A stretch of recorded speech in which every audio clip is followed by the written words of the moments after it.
Hello and welcome back to the Coming of Cage podcast, your Nicolas Cage movie review podcast. I am one of your hosts, Derek, and your other host, Ryan, is right here.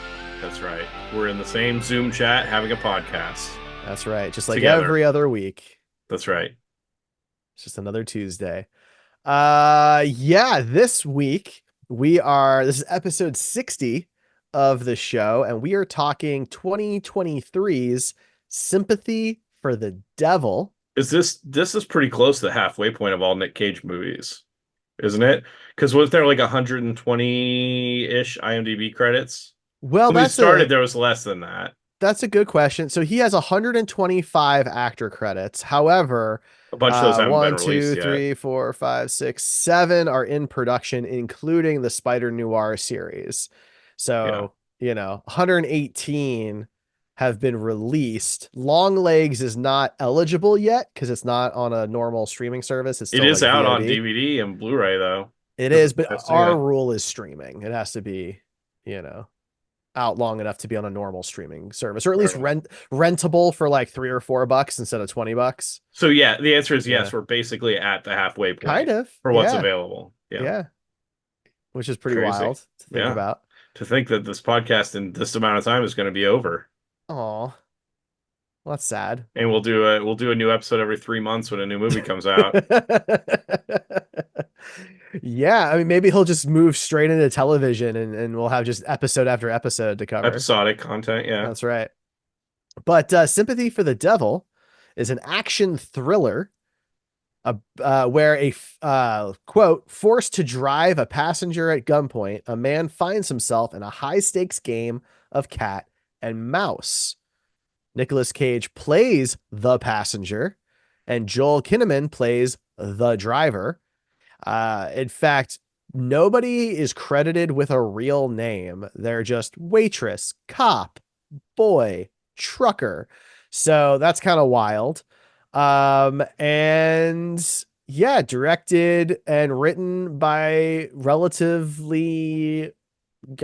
newcomers, essentially, on the scene. And this is a modern movie. This came out last year. If you're listening to this in 2024, it came out in 2023. Mm-hmm. Tagline is "Revenge is a hell of a ride," which kind of gives away the big twist of the movie. It does, doesn't it? Yeah. Yeah. I mean, I think just out of the gate, we'll talk about this more when we're done with like the discussion of the movie. But this movie kind of, for me, was refreshing modern movie because it kind of returned Nick to his roots of the movies that kind of made him famous with like his caginess. Mm-hmm. A lot of his modern movies have been more subtle in his performance. This one was not at all subtle. This felt like, 90s, 80s Nick Cage, where he was just, they let him do whatever he wanted, which is probably the case in this too. Yes. But yeah, I don't think like your average viewer would like this movie very much, or if you took Nick Cage and put any other actor in, I don't think it would be a very good movie. I still don't think it's a great movie, even with Nick Cage in it, but I think if you're a Nick Cage fan specifically, then you will enjoy this movie just because he gets to kind of flex those older things that he used to do. I mostly agree. I actually really love this character of his. Yeah. Quite a bit. The aesthetic, like the way he looks, this like red jacket that he wears, his hair, which apparently his red hair was not asked for. He just showed up on set that way. But see, that just proves my point about him like going back to his old school roots, like doing the Gumby voice, when he got to set that day and everybody being like, okay, with that on Peggy Sue Got Married. Mm-hmm. But yeah. Yeah. And I mean, the movie takes place in Vegas. Again, that was Nick Cage. It was supposed to take place in New York. He kind of pressured the production to be in Vegas, which he has a home in Vegas. And I'm now regretting removing that square from the bingo card. Yeah, no joke. That's one of the squares that we could possibly have on our bingo card, but it wasn't on this week's, at least not for me. No, it wasn't. It's kind of a shame, but yeah, I mean, I actually enjoyed this movie probably more than I should have, mainly just because of him. I thought he was just a lot of fun in this movie. I agree, but that's what I'm saying. I think without him, this movie is nothing. There's I nothing good. agree. There's nothing else in this movie that is worth watching. Yeah, I mean, I think the general premise is strong, but I think you needed somebody special to carry it. And I really, to your point, I don't know that anybody else could have kept me interested. It's a short movie, it's 90 minutes, but I still don't know that anybody could have kept me interested other than Nick. Yeah. Yeah. I mean, but your idea should be strong enough that, you could see other people in the role. And I think that this one just, I don't know. I don't know. For me, it was fun. It was enjoyable because we're Nick Cage fans, right? And I Mm-hmm. think that's going to be across the board. People that are like this movie are going to be Nick Cage fans. If you're not a Nick Well, Cage fan going into this movie, I don't think you'll like it. I think you'll come across as over the top and not believable. so here's something interesting. So my wife watched this with me, which she doesn't do very often. She really liked it. And Okay. she's very critical of Nicolas Cage movies. That's But why she she's does not. like other Nick Cage movies, so it's not like this is a anomaly. Yeah, I mean, she doesn't dislike him, right? But she's not like when we did Mary Cagemas on Screen Heroes, she was very upset that she had to watch three Nick Cage movies in a row. But then she ended up Yeah. liking a couple of them. So I mean, Yeah. Well, she I really don't. enjoyed this one quite a bit. She might have enjoyed it more than me. I just don't think that was against my point. I think that Okay. she enjoys some of his over the top works, and so you know, I Fair don't enough. know. I don't know if you're not a big Nick Cage fan, but somehow listening to this podcast.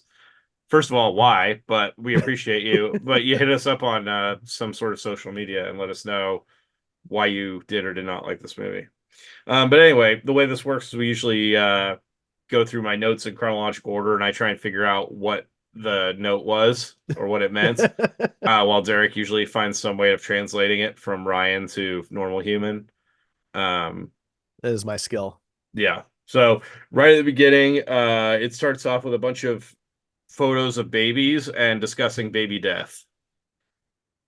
Yeah, yeah. The movie opens kind of a somber way, right? You've got Joel Kinnaman's character and his son. And his son's looking at what do you call them? Ultrasound photos. And yeah, apparently they had had a miscarriage prior to the boy being born. Yeah, it starts off on a really high note right away. Oh yeah. This is gonna be one of those chipper movies that is a good lift for lifting up your spirits. Though I suppose at least this does come back at the end. For most of the movie, I was wondering why we needed that information, but Yeah. it does come back. Um, Basically, you get this whole opening scene with Joel Kinnaman and his son, which we can't use character names because there are no character names, but you Well, get it's Joel's the basically driver. right, not a character name, again, a title. That's what it's But called. he this is basically to establish that he's a good dad. It's trying to Yeah. prove, set up this character that this is a good normal dad, right? That's going through something hard with his son. Hmm. And yeah, my next note was takes place in Vegas because that's a bingo card slot sometimes, but we didn't have it on our Cage bingo this week. And produced by Nick Cage. Yeah. That popped up there. That's always fun. I did count the title cards. Maybe we should have more than five production companies on the bingo card sometimes. This one did not have that, but some of them definitely do. It seems like the production company's going forever. This one, I think, only had four. Um, It wasn't a ton. Saturn was one of them, of course, which seems to be just kind of the standard now. right. But it popped up in the opening credits produced by Nick Cage, which isn't always there. So Mhm. that was interesting. Um, he gets a phone call and we hear his wife apparently giving birth on the phone or like in the early throes of labor. Yeah, I mean, this is kind of the undertone of the whole movie, right? Is that they've had this miscarriage before, so she's had complications. She's extremely worried that it's going to happen again, and she's already there waiting on him, and it goes on for the whole movie, really. Yeah, the whole movie is very few set pieces. It's all just like driving. Not all. Almost. Yeah. A large portion of it is just driving, which is fine. I think if handled correctly, it's not too bad. This early part of the movie I did not really love. It was just a lot of him driving through Las Vegas streets trying to get to the hospital. And it took a while to kind of get to the meat. But there is And like only like half a dozen locations. yeah. And so he gets to the hospital and there's something going on in the parking garage. And so he has to stop before he can park. And he looks over to the side and Nicolas Cage is over there just like leering at him. Yeah. And then he goes and parks and Nicolas Cage gets in the back seat and basically points a gun at him and says, "You need to drive me." Actually, he doesn't start with that. He starts with pick a card. It's great. I love it. I was immediately enamored with the passenger, just by his facial expressions. He is so manic, I guess might be a word to use in this movie, and just the red hair and the suit that he's wearing. I did like the suit. It's a nice suit. Yeah. It's quite nice. I mean, he has such a distinct look in this movie. We've never seen it before. He's had pieces of it maybe at other times, but this was like, I don't know, just all of his styles assembled. Like I feel like this is just kind of what he wears when he's Yeah, it's like he out. took this out of his wardrobe. Right, yeah. Yeah. Yeah, but he tells Joel Kinnaman's character to pick a card while he's pointing a gun at him. And but doesn't have a deck of cards. He just is saying pick a card. Mhm. And so like in his mind he has to pick a card. He picks I think the ace of spades He does. and somehow Nick pulls that. This isn't really explained, but he just pulls that out of his pocket. Well, so that goes into like my initial misconceptions about this movie. I went into it thinking he might actually be playing the devil, like some Well, type of, I think that's what you're supposed to think. at least for some of the movie. Yeah. Right. So in my mind, so I'm like, okay, so he's using like some of his magic abilities, to just fuck with Gotcha. them. See, I think the real answer is that he's in Vegas and there's a lot of magic shows and stuff like that in Vegas. So that's just a way of tying it in. Yeah, that's fair. Do you think he has like a show on the side while he's been waiting to No. enact his revenge? I also think that maybe it has something to do with the guy's history that we find out later, the driver's history, Mm, and that Nick Cage had some connection with and knew he was going to pick that card because of something in the past. maybe. But again, that's not explained. It's just kind of an ambiguous thing that's just meant to be character development for the passenger and get you to know that he's kind of a wild card himself. You Uh, know. But yeah, eventually he pulls the card out of his pocket, hands it to Joel Kinnaman, and tells him that he needs him to drive. And Joel Kinnaman's like, "No, I'm having a family emergency. My wife is giving birth. I need to get, up to her room." And he doesn't care. no, he says, Oh no, I'm he says, "I'm your your family. family emergency now." Yes, it's so Yeah, great. which I had in quotes I because that love is that. that is a great line. I It is a mean, some great of the line. writing wasn't great for this movie, but that was a great line. He He has some also drinks great lines. alcohol in this. Well, you assume it's alcohol. Well, It's from a flask. he says later that it is. Does he? Okay. Yeah. So that's another card on our bingo, on our KHO bingo. Yep. So, yeah. Um, so while he's driving, this is another funny line. I feel like this was a Nick improvised line. He asks him what he would do if Nick shot him through his stupid little earlobe, and he like flicks his earlobe with the gun It's from the so back great. seat. It was like this was not written. Like Nick was just in the car being the character and was like playing with his earlobe with the gun. I can't imagine it was written, but it Probably was not to great. that level of detail. The script might have said something like the passenger tries to, mess with or antagonize the driver, Right. something more I can't generic. imagine a writer wrote plays with the earlobe while threatening No. to shoot him through his stupid little earlobe. That's just I don't know. That's an on the spot thing, I think. But I either think that's if what we ever do a meet Nick, we need to ask him about we that do. line. Yeah, no, that would be good. I do think this kind of is a showcase as to what makes the parts of the movie successful, right? Is just Nick taking it this extra level. Like Yeah. he really to me seemed like he was extremely bought into this role. Not that he isn't normally, because we've said that a lot, where even in the bad movies, he's there 100%. But I feel like he put a little something special on top of this Well, I one. think he liked the character, Yeah. and that showed in the performance for sure. He really like connected with his character. So at this point, we hadn't really heard enough of him talking to determine whether he was doing a weird accent or not. But shortly, like right after the stupid little earlobe line, my next note is Boston accent. Yeah.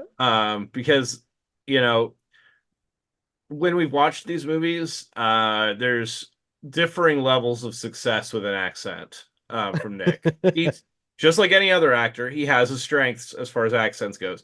I think that Boston maybe not one of his strongest ones. It comes and It goes. was yeah, it comes and goes, and it's sometimes heavily exaggerated Boston accent, sometimes almost non-existent. So, Mhm. varying levels, but it was enjoyable. I'll say that. You know, my next note is gas station, which I Mhm. think was because he was running low on gas, so he needed to pull over and get gas while Nick was with him. And at the gas station, he just was like trying to signal this other lady that was getting gas. He was saying like mouthing Yeah. help, Yeah, help or help me she or was something. useless.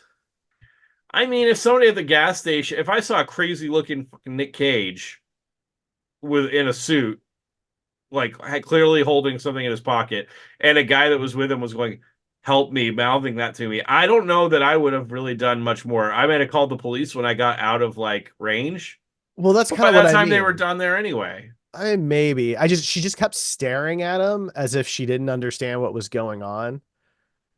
But Yeah, I think she could have called 911. She could have gone into the convenience store to do it. She could have gotten in her car to do it, but she seemed to be next to useless.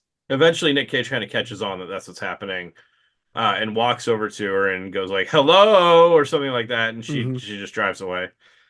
Um, But it gives the so two of them an opportunity to kind of bounce back and forth a little bit. And he's like, "Look, I know what you're doing, but I get it. I would have done the same thing. Might have been your only shot." And yeah, it became it just he's very charismatic in these extremely like horrible character type roles, and it's just really fascinating to watch. for sure. My next note is sexy. Yeah. I mean, I remember that was the way he said that word, but I can't remember what the context was I thought that to was it. later No. because after he breaks his nose, he says it a bunch of times. Yeah, but I think But at some point in here I can't remember exactly what was I don't remember happening. at that point. But they're talking in the car and you know, Joel Kinnaman, Oh, it's when he sees the photo. So when they get back in the car, he of his sits in the wife front this time, and and he's gets looking his through the phone. glove box, Oh, the glove box, yeah. looks through the same photos, right, that the kid was looking at, and sees the wife, and he's calling her sexy, but he's like Sexy. sexy, Yeah. very Um, cagey. very cagey. But Joel Kinnaman throughout this movie asks him why he's doing this. What the end goal is. And I think this is the first time when he does. And Nick kind of gives him a response and says something about his mother's dying of cancer, Hmm. lung cancer, and he needs to go to the hospital, in some other city, Boulder City, yeah. Boulder City, and visit her or whatever, and then he was going to let Joel Kinnaman go, which was a little suspicious because a few times at this point you'd see Nick smoking or maybe not smoking but coughing heavily as if he himself had some sort of lung condition. Hmm. And every time he does, he took a drink from the flask. Right. So you kind of were getting the whole, is he not lying? Is he telling the truth? What's going on here? But Um, the you, the coughing and drinking thing did remind me of Leaving Las Vegas because he does that when, obviously there's a different reason for it in that movie, but it just kind of reminded me of that and I guess gave him a chance to flex the muscles where he did win his Academy Award. Right. He So got to combine it because I got some Vampire's Kiss from a few moments in the movie. yeah, Definitely some Leaving Las Vegas. Yeah, he got to pull from some of his past experience a on little other face movies, which off. was nice. Yeah, a little bit Yeah. of face off. Yeah. Um, so then Joel Kinnaman's wife calls, and she's clearly in labor. She's screaming and everything else. And once Nick gets off, Nick is like listening to the phone call, but he's trying to be quiet. And eventually he starts mocking the mother that's labor screams, which was, I mean, he's a piece of shit, Oh yeah. but he's hilarious. I Um, mean, that's the thing. He's so charismatic. It's just like yeah, yeah, that's absolutely true. I kept I laughing. At some point during this, shows the dashboard of the car that he's driving, and I noticed the low tire pressure light was on. Uh-oh. Yeah, which Yeah, didn't that end up. doesn't I come thought up. maybe it was foreshadowing for Yeah. just for the car guys that like were paying attention. No, doesn't come up. I thought No. it was interesting though. It No. was on solid, which means that or the tire is low. If it was flashing, that would mean he'd need a new sensor, and I would be less worried about that. Unless they're going to stop at a shop and get a new sensor put in on the way to Boulder City. But more than likely, they just need to put some air in the tires while they're at the gas station. That must have been left on the editing floor. I'm sure it was cut out. Yeah. Yeah. Hmm. Um. So, uh, Joel Kinnaman sees a cop while he's driving and kind of speeds up to get the cop's attention, and so the cop turns her light on to pull him over, and Joel Kinnaman or Nick is telling Joel to pull over, but like to go to the specific spot. Like they would go down this alley essentially to pull over, which the cop should have been like, "This is suspicious. I don't know if I want to go down this dark alley where nobody else is to go pull these people over." Before they pull over, though, Nick is shouting back at the cop car from inside the car, like to leave them alone. And I just couldn't hold it together. It just cracked me up how sincere he was sounding in this ridiculous scene where obviously the cop can't hear them, Right. but I just loved it. I loved every minute. Eventually, they pulled over, and the cop walks up to the car, and he's asking for information about the people in the car, and Nick is License and not registration. well, but Nick he asked for information from Nick, and Nick won't give him any. Well, no. So the thing is that Joel doesn't have his wallet and license and anything like that. So he's trying to reach for it, and Nick won't let him. So basically, Nick's in control of the situation. The cop doesn't realize that, Yeah, right? And so Nick decides to make something of it. yeah. So eventually, the cop like starts yelling at him, and Nick is talking about how the cop is being rude, and he's yelling at him, and eventually he shoots him. Yeah, Casual murder for a bingo card because it was very yeah. casual, and he keeps calling him the big cock cop. I mean, he never looked at the cop's penis. I think it was more of an implication of the cop's personality. But I don't know. Maybe there's something on the cutting room floor on that too. I don't know. But he calls him that like 4 times, Oh yeah. which is a mouthful to say, by the way. What was the line again? Big cock cop. Yeah, yeah. Yeah, probably a mouthful. Well, never mind. We're not going to get into that. But it's a pretty brutal scene because he gets out of the car, walks over, switches guns, which I thought was interesting. Well, he took the cop's gun, didn't he? No, no. So he has two guns. He has Oh, a okay. I knew he revolver. had the revolver early Yeah. on, and I thought he took that gun from the cop. No. So the cop has the gun in his hand. Nick does take the handcuffs off the cop's belt, but Nick swaps guns. He's got another gun on him. That's more of a standard pistol and just like unloads it into the dude's head. Which is Yeah, pretty brutal. it's But gnarly. Yeah, it did make me wonder though, like why switch guns at that point? He's clearly a very good shot, yeah, as we see throughout the film. Not sure why he swapped at that moment. yeah. So that gave us uh 3 different bingo card squares: casual murder, shoots a gun, and former or current criminal. Sure. Yeah. Um, golden shower, 50% sex is my next note. Oh Oh, this is God. what this isn't this from when he like Joel Kinnaman jumps out of the car Yeah.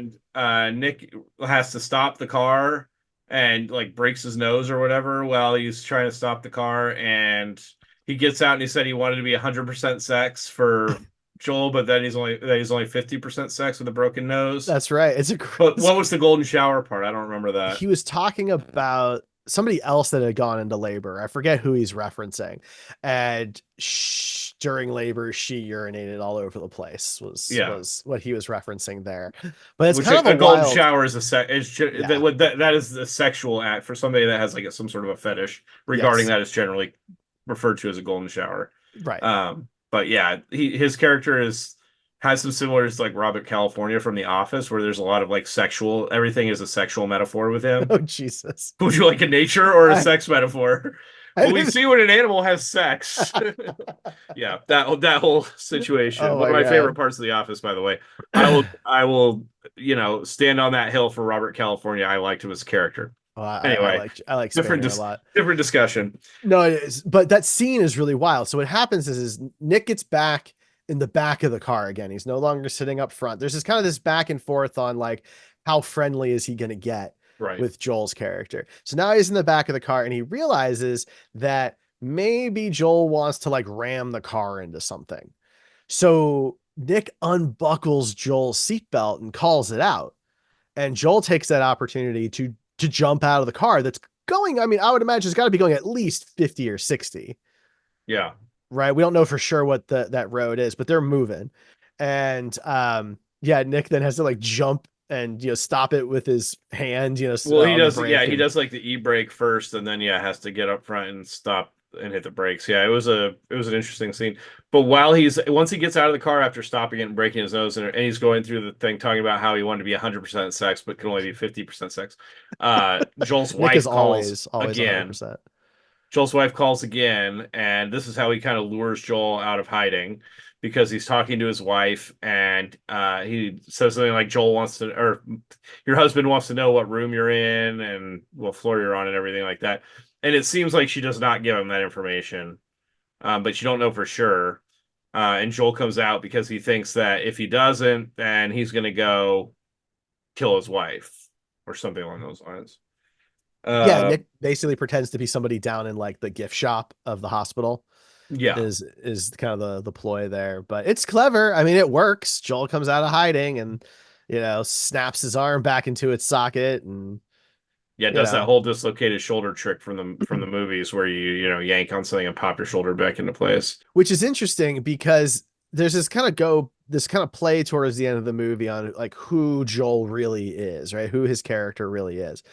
And I don't know about you, but like I don't think the average person knows how to do the shoulder thing.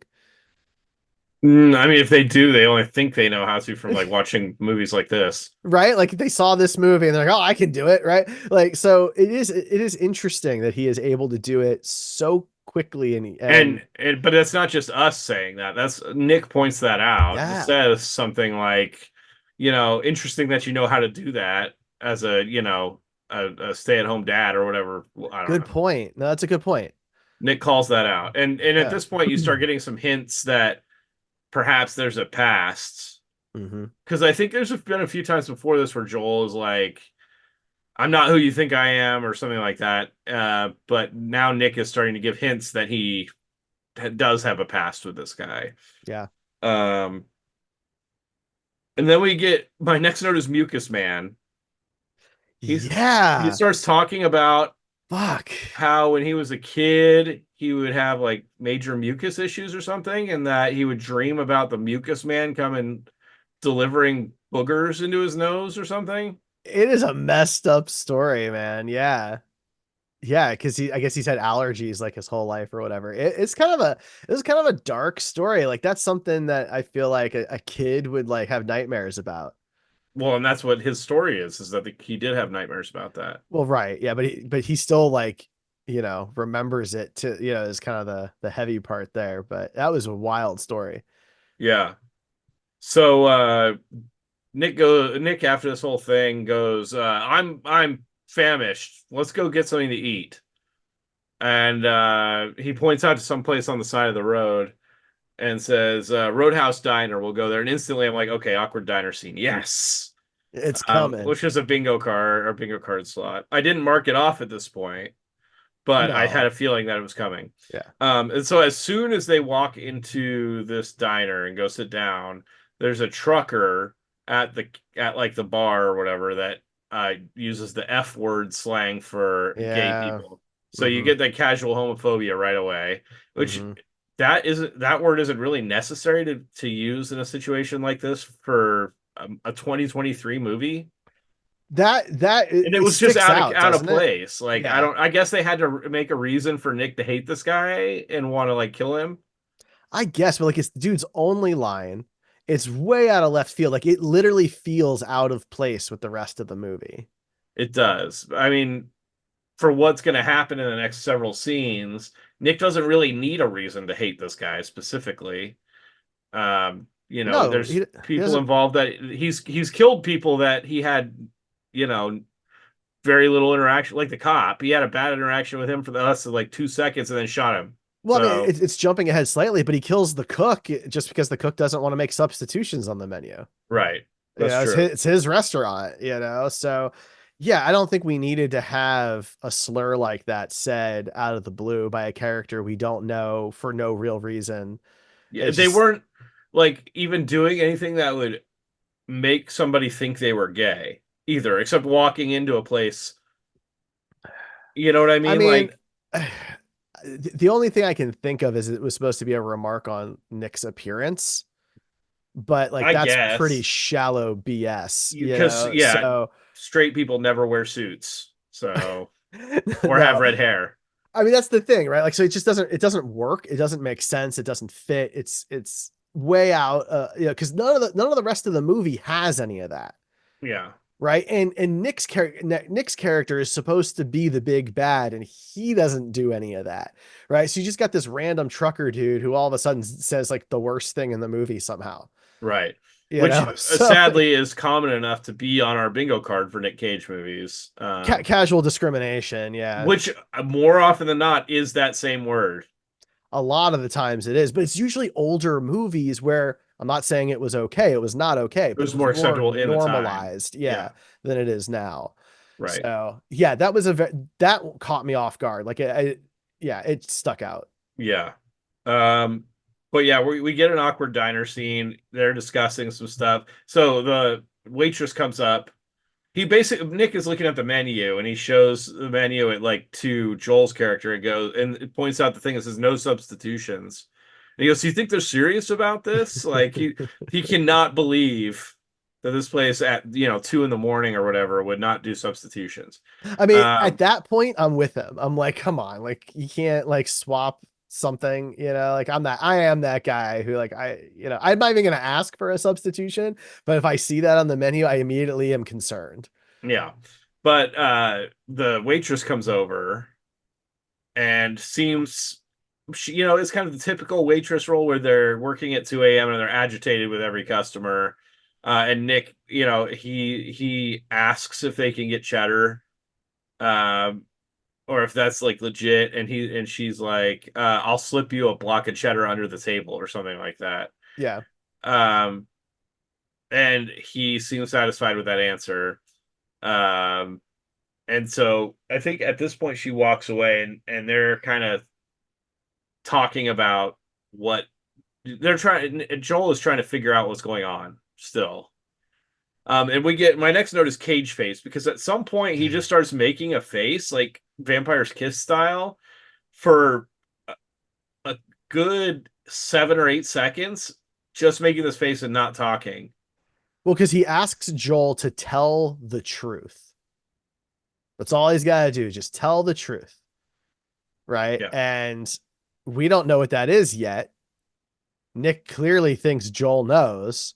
yeah. Right. And so, At yeah, this point, we don't know if Joel is actually the person that Nick thinks he is, or if you know Joel is just a guy that and Nick is crazy. We don't know what's going on. right. Nothing's been confirmed yet. It was a little weird that he did the shoulder pop thing, but beyond that, we haven't really had any clues that Joel is somebody more. Mm-hmm. It's Um, a pretty intense scene. Like, yeah, Nick has this little like rabbit's foot that he starts, rubbing. Which, yeah, for those who don't know, that was like a luck item. It's not super common anymore, but you know, and I would like the one thing I'll say about Joel is that this movie was a departure for the normal type of characters I've seen him play. yeah. Kind of a mellow, not an action hero, just kind of a mellow guy that's put into a bad situation. But if they pitch this movie to him going, you get like an entire movie of just you and Nick Cage, I that's an easy sell. I don't know if there's many actors in Hollywood that'd be like, I don't want to do that. You know what I mean? Like, No, I'm with you there. And these are really the only two significant characters in the movie, right? Everybody else we get for a scene or two. Or over the Um, phone, and we never really see him. exactly. I mean, the wife isn't even credited Yeah, in the film. So, I think it would have been a really interesting experience. They spend so much one-on-one time together, like in the car and everything like that, that I think it could have been a really interesting experience. But you're right. It's a different role for Joel. This is no Rick Flag right. type Which character. I don't know him from a lot of movies, but yeah, Rick Flag would be the main character I'm thinking about with him, which was kind of a macho, Hmm. man's man type character. And this one is not that. He's seemingly a dad that's just like trying to take care of his family. And he's Now they even the wardrobe is like he's wearing glasses, like right. very, very kind of basic white dude kind of, you know. Which I take a little issue with the whole glasses thing, like because so he's a little less assuming because he's wearing glasses or whatever, because the tough assassin can't be wearing glasses, is a little bit of a tired trope, but Do you whatever. think you find that to be a tired trope because you yourself wear glasses? No, I don't really care about that. It's kind of like, when we watched Never on Tuesday, right? And they took this guy who clearly was like in a good shape, attractive dude, but because he's got on the thick rimmed black glasses, he's the nerd of the group. Well, sure, but then You know, alternatively, we had that one with like the assassin stories that had the guy that was an assassin that was wearing glasses. which one? I don't remember the name of it, where he's like in Mexico or whatever, and there's like some Oh, snipers Kill trying to kill Chain. each other. Yeah, Kill Chain. Yeah. There was a guy, it was him that had the glasses in that movie? Somebody did. Yeah, yeah, he wore glasses. That was kind of a different kind of movie. That I'm just movie was saying, it's not super tropey for his movies. There's been examples of it, but it's not been one that's like super recurring in all his movies No, I don't mean tropey for his stuff. I just mean kind of in tropey in general. film. Yeah. Yeah. In entertainment, TV does it too, Yeah. right? You've got the nerdy shy girl, but if you take her glasses off and let her hair down, she's, prom queen or whatever, right? Like that type of mentality. Yeah. Well, at this point in the diner, Nick is like losing it. He Yeah. does that cage face, It's great. which was delightful. Actually, this whole diner scene is kind of a textbook. Like if you're wanting, like if this was Community and you were doing a class on Nick Cage, this would be one of the scenes you show It is a great scene. because he just kind of gets to do a little bit of everything in this. And Hmm. but yeah, I have sit the fuck back down in like all caps. Because I think when he starts freaking out, the people that are in well, specifically the truck driver guy, Hmm. is getting up to like get out of there, and he yells at him to sit back down. And he walks back to the back to go talk to the chef. And before he does this, he handcuffs Joel's character to the table, like the center post But of the the table. way it happens is awesome. Yeah, I mean, Nick slams Joel down on the table, right? Grabs his arm, slams his head down on the table, handcuffs him to it, and then walks away. Like it's such a great sequence. yeah. I thought it was just really bad because it goes to show that like Nick's character, yeah, he's got a gun, but he's also more than that. This is clearly a very capable person. Yeah. But after he does that, he gets up and goes to the chef to the back and asks about his The tuna well, melts. tuna melts. That's what it Yeah. was. And he's getting agitated that he's serving tuna melts with Swiss cheese and it's supposed to be cheddar cheese on a tuna Mozzarella melt or versus cheddar. mozzarella. Yeah, he's like, who puts mozzarella on a tuna melt? Which I don't know enough about tuna melts. I don't like tuna, so I don't Dude, know if this that's true. this was so But funny. So up until this point, my wife has been silent, dead silent. And as soon as Nick says that, she just throws her hand up. She goes, "Thank you." about why would you put mozzarella on a tuna melt? Yeah, that's Yeah. fair. So she totally agreed with Nick on that one. Okay. Just on that Cheddar. one thing, to be clear. Just on that one. Nothing else in the movie but that one thing. The least problematic thing to agree with him on, I just luckily. thought it was pretty funny. But yeah, he goes back there and he's making this big scene, and he tells the chef to stay in the window where he can see him, Mhm. and tells the waitress to go out, to the lobby area. Um, and as he's like walking out, he sees the jukebox and he puts on a song and starts dancing. So we got Nick Cage dances and sings actually in this one. What was he singing? I can't remember what song I it can't was. remember the song, but I do want to It was a say well-known song. it was Yeah. the soundtrack to this movie, pretty solid. I'm not going to say it's anything spectacular, but I'm sure they didn't have, a James Gunn style budget. But I really like the music in this movie, which I Yeah. don't get to say a whole lot on the Was it, it show. was it I Love the Nightlife? It might have been. Yeah, that sounds right. Yeah. But Because I that's just the only really song on the liked it. soundtrack where I'm like, I know that song, so that's got to be it. The But the yeah, music just fit the vibes really well. I really it enjoyed did, the yeah. music. But this is like the one song in the movie that the average moviegoer would probably know, That's me, fair. for example. But yeah, he starts singing it, which I thought was interesting because there's been several interviews with him where people ask if he's ever going to do a musical or something, and he says that nobody would want to hear him sing, and that he's done it in a couple of movies before, but he tries not to make a habit of it. But he's sang in this one, and he's fine. I mean, he wasn't a great singer, but the character doesn't need to be. I think the character is more important that the character is having fun singing and dancing to this, seemingly in control of the situation, even though it's a crazy situation. Yeah, no, I'm with you there. And it's kind of interesting about Nick, right? That over the course of his career, and maybe he did try this and he just doesn't like it or it didn't work out for him. But I wonder if he's ever tried like voice coaching for singing, I don't know. because he certainly could hire people to help him with that if he wanted to. So I'm just curious.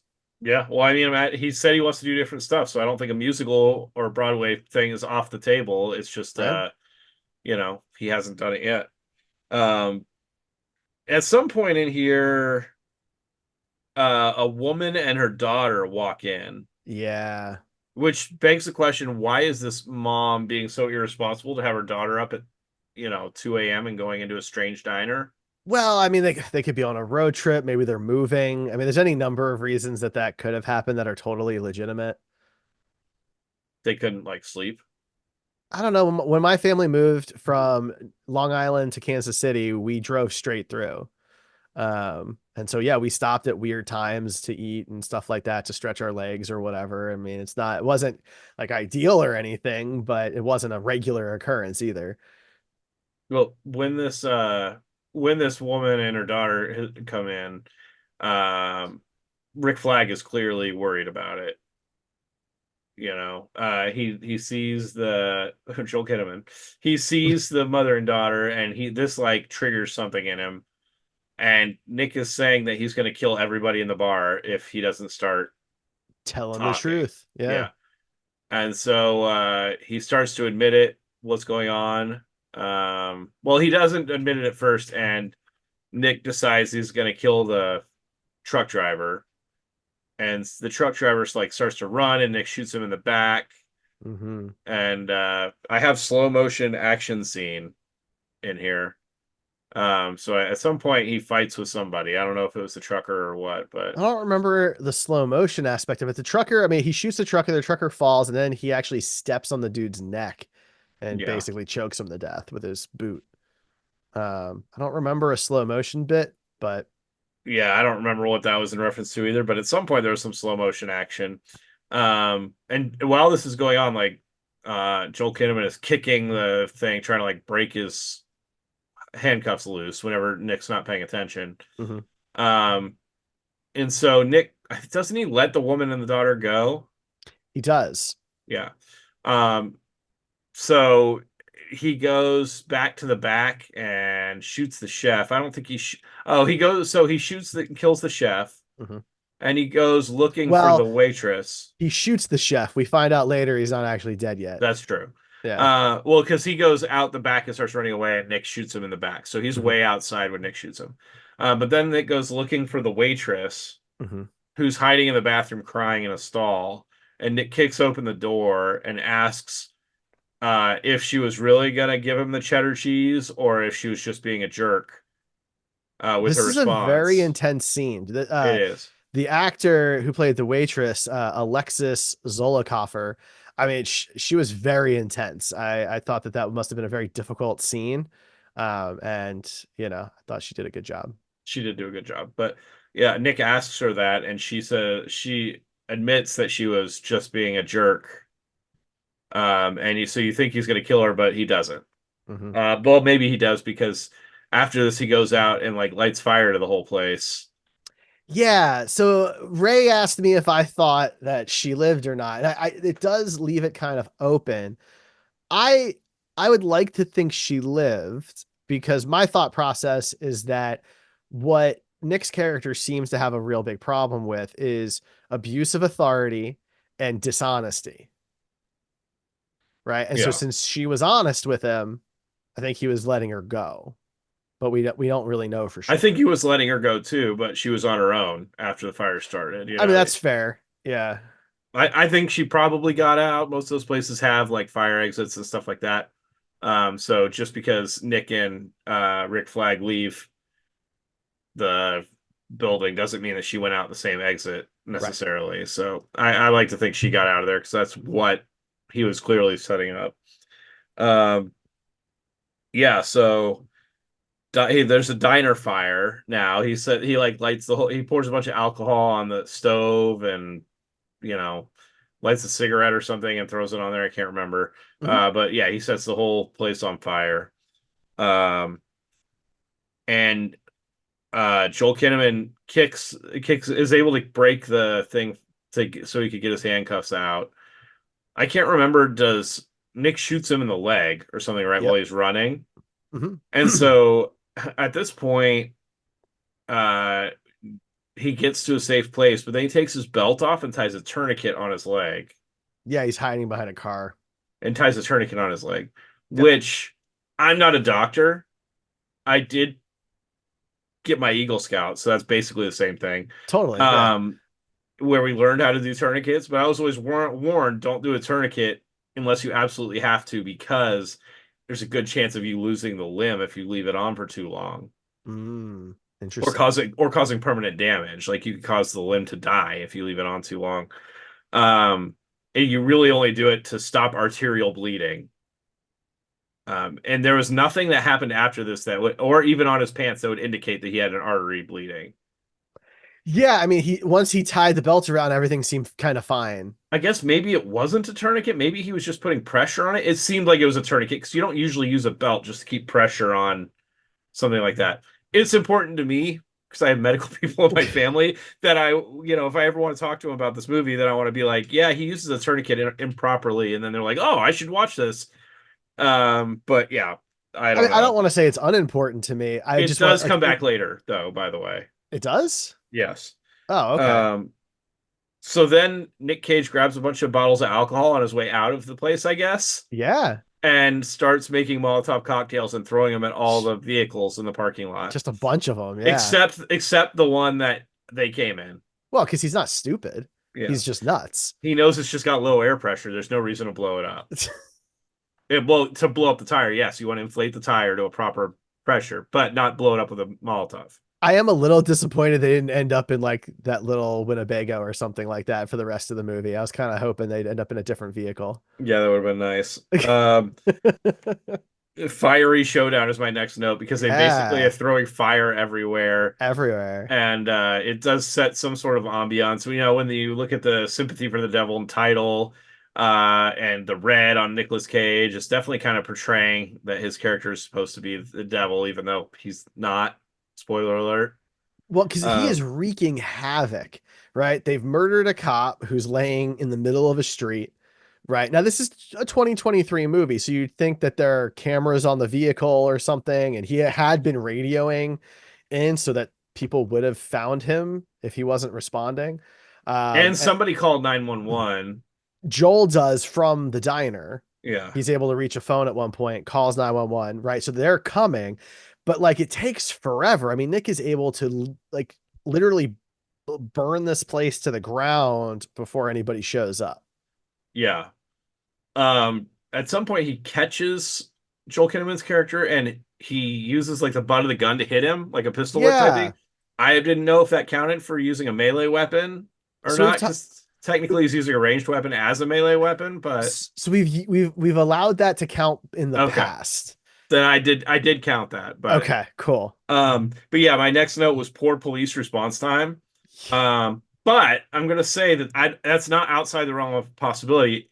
I know you don't live in Kansas City, Missouri, Derek, but I do, and there's been a lot of news articles about Yeah. people calling 911 and being put on hold in Kansas City. And there's like an average wait time of 9 minutes on hold when you call 911 in Jesus. Kansas City. I didn't So know maybe that. the police response time is better, but like the actual hold time for 911 is pretty crazy right now. That's very problematic. So this isn't beyond the realm of believability to me, especially if they're at a diner way out in the Well, boonies. right. I think that's the You might key. have like some highway patrol that can come by, or a sheriff, or a small town sheriff or something that you're Hmm. waking up in the middle of the night to come out and do this. But yeah, it was not beyond the realm of believability to me. Um, but yeah, we find out that he Nick calls Joel Kinnaman James, I think, at this I've point.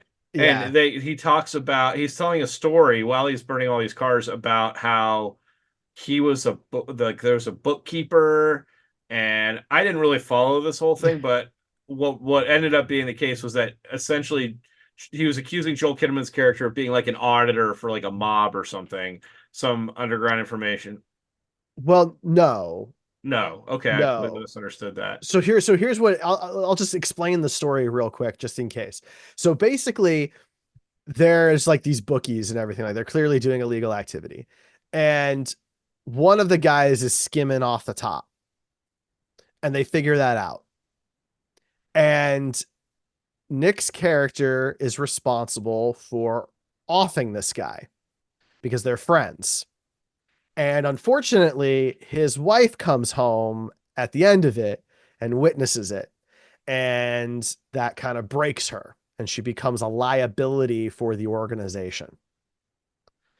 And so, Yeah, Nick was like a problem solver, he called himself, or something like that, well, right? he gets called by one. Oh, okay. Okay. And basically, that guy tells him, like, you've got to get your wife under control. She's become a liability. And so he's going to basically try and skip town with his family.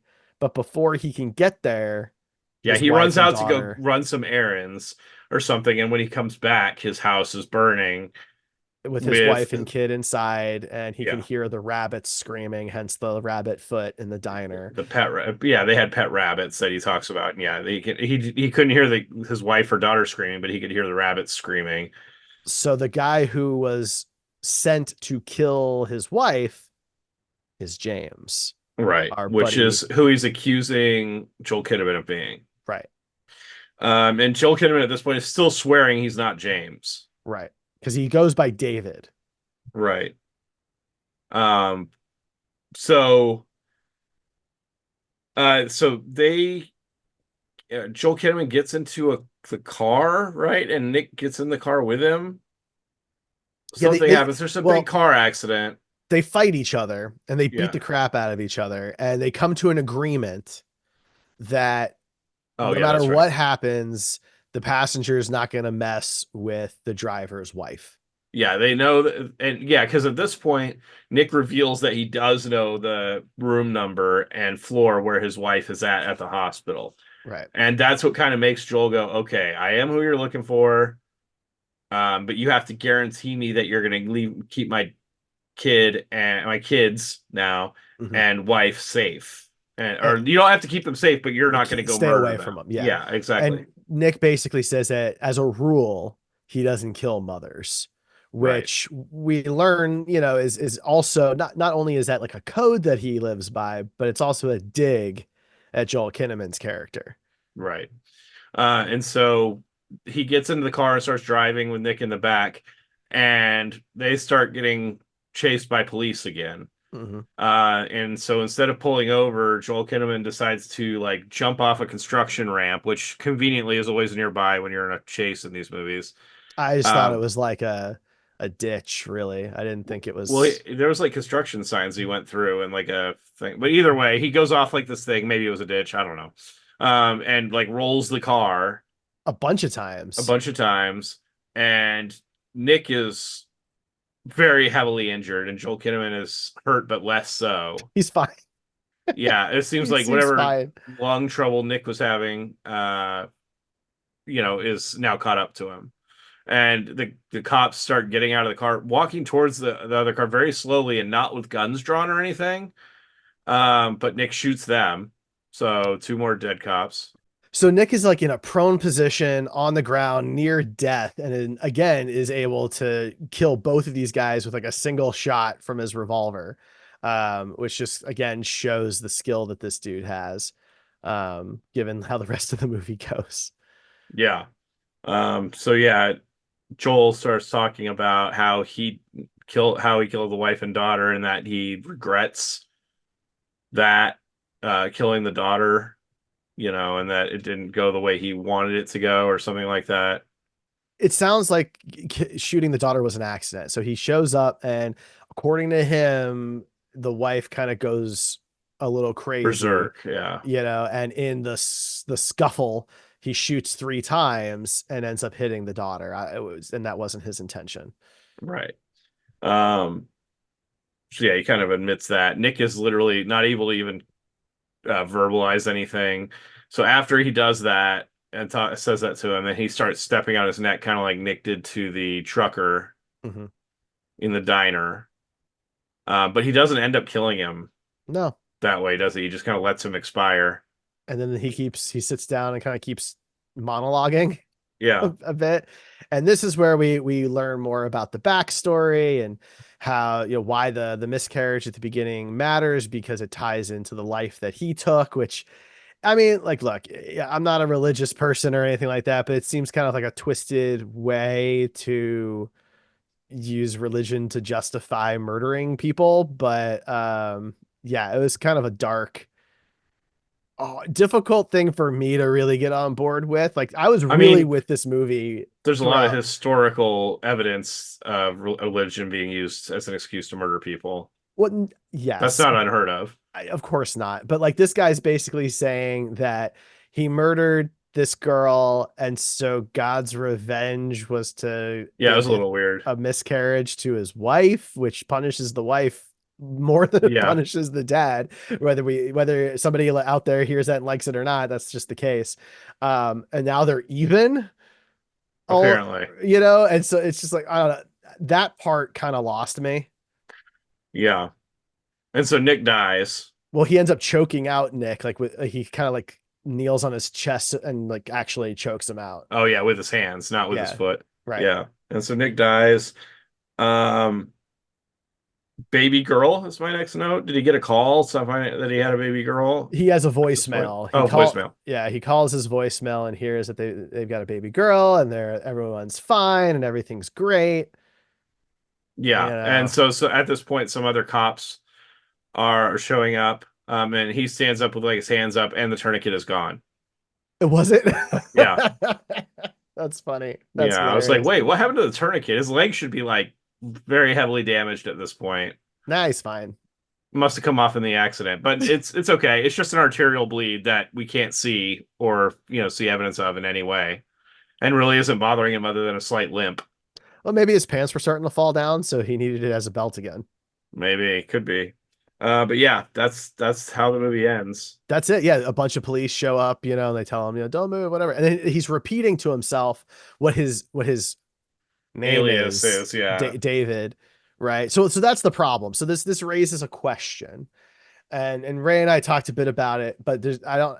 Do you think he's actually that guy that Nick thinks he is, or do you think it's mistaken identity and he played into it to, you know, sate Nick's character? No, I think he was actually that guy. You think he was actually that guy? Okay. Yeah, I'm not because convinced. he's trying to like remind himself who he is I at the guess. end. That's why he Yeah, keeps repeating it. He's trying to remind himself what his name is and everything like that. I don't fair know. enough. I didn't take it as ambiguous or anything like that. Okay. It But just he it's good to know seems that other people interpreted it differently. it's just because Joel's character is kind of inconsistent throughout the movie. And so I feel like they couldn't decide when the reveal should happen. And so they just kind of kept going back and forth with it. So by the end of the movie, I'm like, but like, what part was true? Right. from Joel's character's perspective. Nick's character is oddly consistent through, through the Very movie, consistent. Yeah. right? So I wasn't 100% sold. So So at the end of these, we usually read a couple reviews from people on yeah, IMDb or other places. Um, we're got a 5.5 on on IMDb. IMDb, yeah, but we Yeah, usually only look at the extreme reviews that's because right. those are the most fun.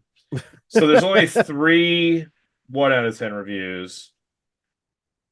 Let's see. The first one here is very long. I'm not going to go through all of it, but it's he says I respect Nicolas Cage because of the movie 8 mm. That movie was a wake up call by the late director Joel Schumacher. He showed us what is going on in the world, not just America, and how this rings very true today as I type this review. The other good Nicolas Cage films are Birdie, Raising Arizona, Con Air, Face Off, and Snake Eyes. He has starred in countless movies, too many to list them all here, but this is a good guide to his many films. What does this movie qualify as? A thriller, an action thriller, horror thriller? We'll just say this is a dark drama. It lacks intensity, and not even the veteran action actor Nicolas Cage can save this film. I've seen plenty of thrillers better than this. Jagged Edge from 1985, Frantic from 1988, Breakdown from 1997, and so many more. Even the 1993 movie adaptation of the TV series The Fugitive is a better watch. If you like horror thrillers, then Stephen King's Misery, starring James Caan and Kathy Bates, both Academy Award winners. This guy, I feel like, just wants to flex his movie knowledge. That is a long Seriously, list of movies. verdict, seriously, even if you're a Nicolas Cage fan, don't watch this film. Watch the others I've mentioned. Thanks for reading this review, and I'm reminded of the late actor Leonard Nimoy, who played Mr. Spock on Star Trek, saying the immortal line, "Live long and prosper. I wish nothing but happiness and joy for the rest of your lives." That is quite the It was review. all over the place. That is, yeah, that is pretty wild. This one says Cage is awful. Cage has to Oof. be the worst actor ever. Just because Oh nothing my else was on, God. I had to sit through this ridiculous performance by Cage. But see, this is kind of going with what I said, where I think if you're not a Cage fan, then this movie is just going to come across as over the top. Um, would rather watch B plus independent movies than this absolute garbage. I don't know who or why he has followers because he is painful to watch. Maybe if Liam Neeson was cast in this, it could have been something. Oh, come Yeah, on. I don't get that at all. This other guy says, have you ever watched a movie with your family and thought, wow, this is the worst movie I've ever seen? Well, that's exactly how I felt when I watched this particular film with my family. Although some of the reviews I've read seem to be written by people who work for the studio or production company, I can assure you I am not one of them. In fact, I think the acting in this movie was so bad, I wish I could give it negative stars. Jesus. It's no surprise that movie production is getting tired of films like these. And don't even get me started on Nicolas Cage's acting. He always seems to play the same character, and it's getting old. Well, Pig would beg to disagree, as would a couple other modern movies that he's The been in. But same character. yeah, It's just not even true. and then so going into some 10 out of 10s. This one's interesting. It's a writer's movie with stellar acting. No CGI, no superhero capes, just character development, great acting, steady camera, good audio, and great lighting. This is a movie on how movies should be. Do not believe the low IMDb reviews. These actors go toe to toe and perform great. This is a movie after all. It's not supposed to be accurate, it's the telling of a story. I'm glad nobody spoils the end, except for the tagline on the poster. It is worth the ride. No good movies are being made anymore. For those who missed the 80s and 90s movies with the movie being carried by the cast, this will feed your need. So I will say, not to be semantic here, depends how you want to define CG work, but this was the first movie that takes place in Nevada that uses the new virtual production screen technology that The Mandalorian coined, invented, whatever. That's become very popular now. This does use that, and it was the first Nevada film to do so. So, for what it's worth. Nice. One more 10 out of 10 here. Brilliant and different. I love Nick Cage, especially in his good films like Con Air and Raising Arizona. And this is a good film. And Cage hams it up like no one can in his own unique way. The plot is pretty good. To me, not all obvious twists. Perfect length, but I could have had a few more minutes on. I don't know why people choose to hate on Cage, but I'm not a movie snob. I just like them a lot. And I really like this one. For me, an 8, for the haters, a 10. And now I have to write another few characters when it's really not needed, a bit like a 2 hour film that easily would have been better at 96 minutes and no bloody waffle. No bloody waffle? I think they're referencing like waffling, like filling time or like screwing around to fill time. I don't know. But also, they complain that the movie was maybe a little too short, but then they complain about movies that are too long. Yeah, they wanted like I don't 6 know. extra minutes, which I mean, Apparently, that's fine. I don't know exactly what that would have consisted of. Like, did we more need to time between Joel Kinnaman and Nick Cage, I can only assume, because that was the whole movie. I mean, I guess we could have seen Joel meet his wife and newborn daughter or something to solidify that side of the story. I don't know. Yeah. Nick But Cage's anyway, funeral. I don't usually after we do these reviews, we have to rate the movie. So we have a scale from 0 to 20, 10 being like an average score, 0 being low, 20 being high. And we rate them on caginess, and we rate for just overall quality from our unprofessional, paid critic review. That's So right. where are you at on this one for like critical review, Derek? So for overall quality, it's a tough one. I think I probably enjoy this movie more than I should. I really liked it quite a bit. I don't want to go too high, so I'm kind of feeling a 14. Wow, you like this movie a lot more than I did. Really? Okay. We're Yeah, usually I'm kind of kind close of I'm together. kind of right where IMDb is at. I was thinking like an 11. Okay. I think it's in the average range for his movie, but it's on the better side of the average range. I would certainly rather watch this than a lot of his other movies. Um, but I didn't think it was anywhere near that good. I tried to think of it as like, what if Nicolas Cage's character had been any different, would the movie have still held up? No, it wouldn't. But I mean, that isn't a movie that exists, so I get it. But it just, for me, I think Nicolas Cage's performance was great, and Joel Kinnaman did a good job. But it just wasn't.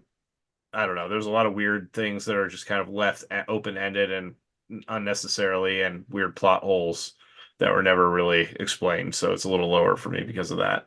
Fair 14 would enough. be like hitting the good mark for me, and I don't think this was quite that high. Just out of curiosity, what's a plot hole that bothers you from this one? Well, like we just talked about, was this the guy or was this Oh, not the okay. guy? Like Gotcha. that's a pretty huge part I of the mean, movie. is that And a plot does it hole or is that just ambiguity? but does it add something to the film for you not knowing that? Well, it makes me question about like, so was Nick just like a total nutcase or was Does he that make it a seeking better revenge? movie thinking that he's a nutcase?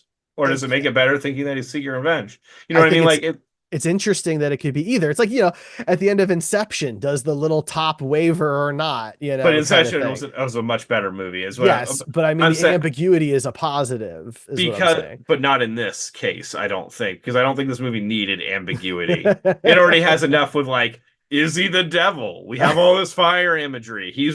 Got red hair and a red suit. Well, but we You know know, he's not the devil. I mean, So do we? It's ambiguous. he dies in a car accident. Maybe How it's can he be just the a devil? like corporeal or mortal form, and now he goes on to another mortal form. You know what I mean? I don't know. More Nobody knows sympathy. how the devil We'll have works. a sequel, more sympathy for the devil. Yeah, exactly. Extra sympathy for the devil or something. Yeah. I don't know. The ambiguousness or whatever ambiguity of the movie did Yeah. not really add anything to it for Okay. me. I would have rather had, a little more context, maybe a Fair little enough. extra 6 minutes that actually explains, There you go. yeah. All right. What about caginess though? I mean, it's Because high caginess. It's very high caginess. right, it's got to be pretty high. Yeah. It's not Vampire's Kiss. No, it's not a 20. But it is up there. I'm tempted to put it at like a 17. What do we have at 17 right now? I For don't have comparison's sake. anything at 17. We put Prisoners of the Ghostland is a 16. Unbearable Weight is a 16. Yeah, I think this is Um, probably a 17 then. I think you're right on the money with that. Because it's more than both of those for sure. right. Mandy we is a 16 and a half. He was pretty well. There was a lot of parts of that movie where he wasn't being super cagey though. So Right. There's a lot of serious parts there. So I think, we did give Matchstick Men a 17. yeah, So I think a 17 is fair. yeah, I think that's reasonable. I was waffling, speaking of bloody waffles, Yeah, between a 17 and an 18. I'm kind of between the two. Um, Thinking Matchstick Men is a 17. Maybe I want to say 18 because I think he's cagier than Matchstick Men. I would agree with that. Yeah, let's go with an 18 on All it. right. All right. So we got an 18 on caginess and what comes out to be a 12 and a half on quality. So That there you go there. works for me. Now, we spin our wheel o cage to find out which Nicolas Cage movie we watch. So we have to add a movie now that Sympathy for the Devil is leaving the wheel. So joining the wheel in its stead is Deadfall. Deadfall joins the wheel o cage to find out which Nicolas Cage movie we talk about in episode 61 of the show. Watch our Wheel o Cage spin at Coming of Cage or go to comingofcage.com for all of our links. Ryan, anything else for Sympathy for the Devil? Sexy. I don't Only remember if that's exactly how he says it. I don't only remember. Well, 50%. Only yeah, that's right. 50%. That's right. All right. Well, this is Coming of Cage. I'm Derek. That's Ryan. We'll see you next time.